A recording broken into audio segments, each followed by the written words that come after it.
Sebuah penelitian studi kasus menyatakan bahwa ada kaitan yang erat penderita gangguan jiwa berat menuju kronis terhadap tidak adanya dukungan keluarga.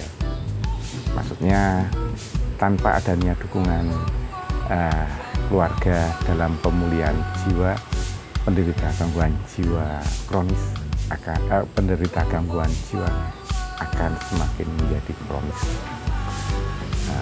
Hal-hal apa dukungan jiwa yang diperlukan agar penderita tidak kronis? Tonton terus video ini, jangan di skip ya, jadi sampai selesai sehingga tidak timbul mispersepsi atau permasalahan di antara kita. Kalaupun nanti ada timbul kesalahpahaman, pemahaman yang tidak sama, bisa ditulis di komentar.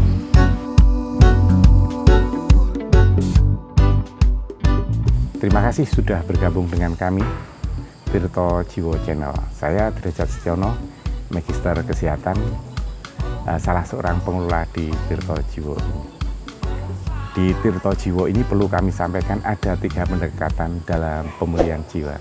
Pendekatan medis, kami bekerja sama dengan Rumah Sakit Islam Purworejo, dengan Dr. Janu, spesialis kejiwaan. Kemudian kali ini kami ingin membahas tentang psikososial, dukungan keluarga dalam pemulihan jiwa. Jadi di dalam keluarga itu perlu adanya pengetahuan tentang penyakit jiwa, bagaimana gejala-gejalanya, dan kemudian bagaimana pemulihan jiwa. Yang terjadi adalah bahwa keluarga kurangnya pengetahuan tentang penyakit jiwa, gejala-gejala awal, dan bagaimana pemulihan jiwa. Setelah mengetahui apa itu penyakit jiwa dan bagaimana gejala dan pemulihannya, ada kecenderungan bahwa keluarga mudah putus asa karena menangani penyakit jiwa tentu beda dengan penyakit yang lain. Mudah putus asa dalam bagaimana secara keseluruhan untuk membuat penderita pulih. Ya.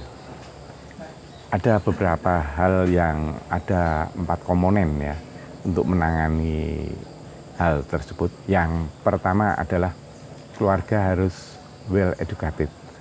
Artinya bahwa keluarga harus juga belajar apa itu penyakit jiwa. Ya, walaupun secara elementer, bagaimana gejala-gejalanya dan bagaimana pemulihannya.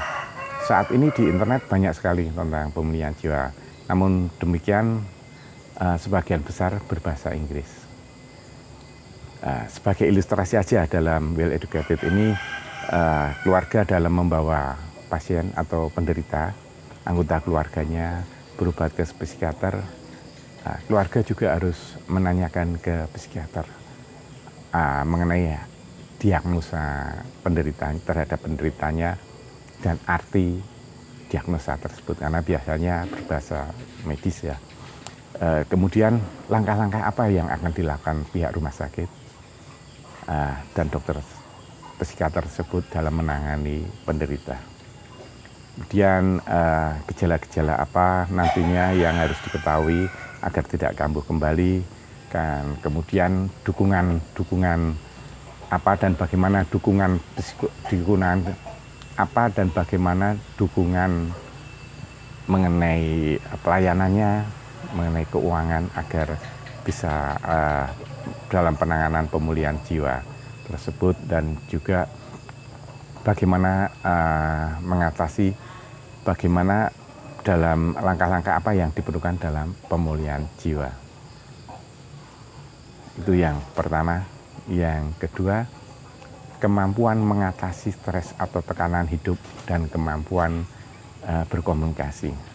Banyak penelitian yang mengungkapkan bahwa seorang yang dengan kemampuan yang terang-terangan, kemampuan komunikasi yang terang-terangan, artinya mudah emosional, mudah menangis, atau mudah marah-marah, itu ada kecenderungan untuk kambuhnya semakin besar. Kemudian yang ketiga, kala keluarga itu mempunyai kemampuan dalam mengatasi permasalahan secara menyeluruh itu mempunyai kemampuan mengatasi permasalahan secara menyeluruh itu ada. Jadi kemampuan mengatasi permasalahan keuangan, mengatasi sosial, mengatasi permasalahan sosial dan masalah kesehatan akan semakin memudahkan keluarga tersebut untuk memulihkan penderita. Dia ada 3 hal yang penting. 3 hal penting ini, 3 hal ini menjadi pentingnya. Namun perlu juga dukungan dari keluarga lainnya atau teman dalam pendampingan dalam pemulihan jiwa.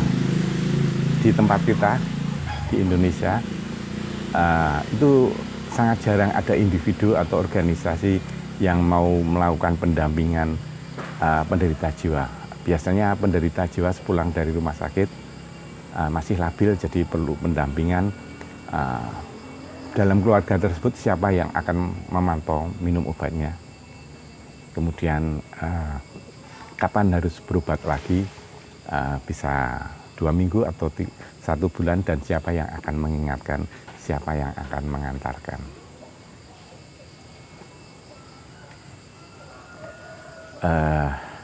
Di negara-negara modern seperti Inggris itu ada biasanya ada organisasi yang melakukan pendampingan sekembalinya penderita dari rumah sakit jiwa. Kemudian yang tidak kalah pentingnya juga adalah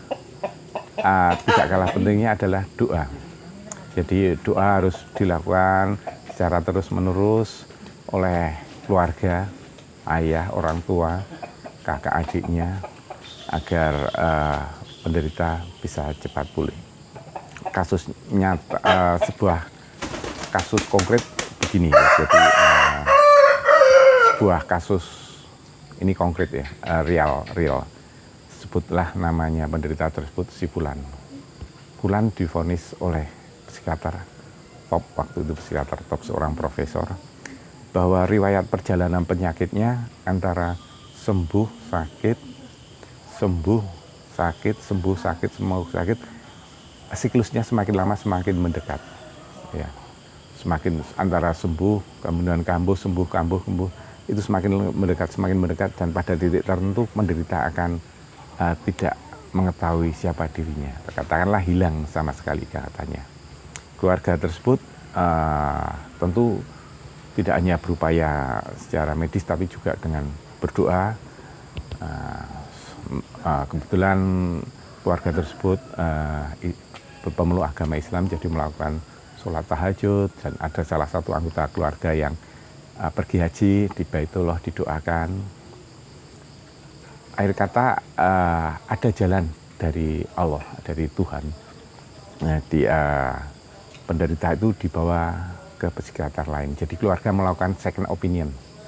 Opini pertama dari profesor seperti itu, bahwa siklusnya akan semakin mendekat, kemudian ke psikiater memang berpindah-pindah dan berlangsung lama, tapi akhir kata penderita tersebut siklusnya semakin melebar, jadi antara sembuh kambuh semakin melebar, dan sampai saat ini yang bersangkutan sudah membaik kondisinya, sudah bisa bekerja walaupun itu di bawah psikiater.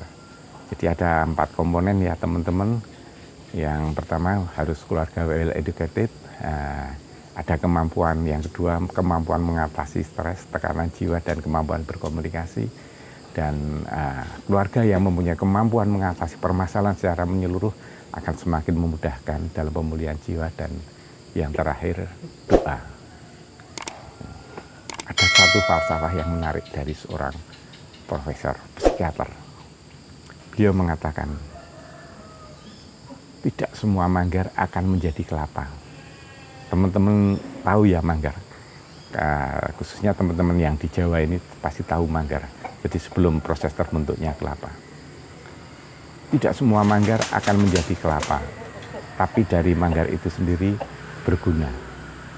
Demikian yang dapat kami sampaikan. Semoga bermanfaat video ini. ada value add-nya bagi teman-teman, nilai tambah. Kurang lebihnya mohon maaf. Wabillahi taufiq walhidayah. Wassalamualaikum warahmatullahi wabarakatuh.